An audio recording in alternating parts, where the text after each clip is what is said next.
crezut că am fost legat, dar glasul tău pe nume m-a strigat, deși eram atât de neînsemnat, privirea ta spre mine s-a îndreptat. Ai fi putut să nu mă bagi în seamă, ai fi putut să nu mă mai aștepți, căci eu eram țărână trecătoare, iar tu stăpânul slăvilor cerești. Ai fi putut să nu mă bagi în seamă, ai fi putut să nu mă mai aștepți, căci eu eram țărână trecătoare, iar tu stăpânul slăvilor cerești.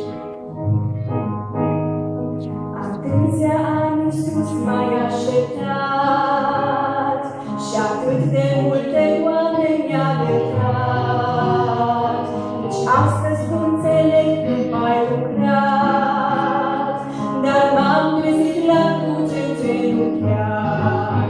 Ai fi putut să nu mai ai răbdare, ai fi putut să treci nepăsător, căci eu eram un abur care trece, iar tu erai a toate creator. Ai fi putut să nu mai ai răbdare, ai fi putut să treci nepăsător, căci eu eram un abur care trece, iar tu erai a toate creator. M-ai îmbrăcat cu Duhul tău cel sfânt și m-ai hrănit cu Sfântul tău cuvânt. Pe brațe m-ai purtat neîncetat și atâtea răni, Doamne, mi-ai legat.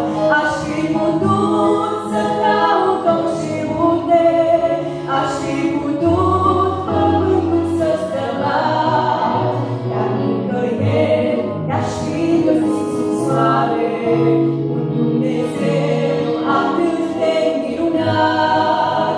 Aș fi putut să caut orice și unde, aș fi putut pământul să străbat, dar nicăieri n-aș fi găsit sub soare un Dumnezeu atât de minunat.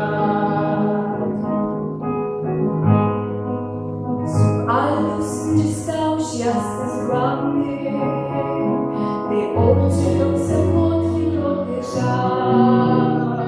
La adăpostul numelui Tău mare, să pot lucra cu ceea ce mi-ai dat.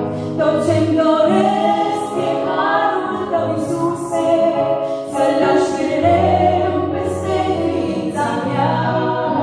Puțin sau mult, i-aș face pentru Tine.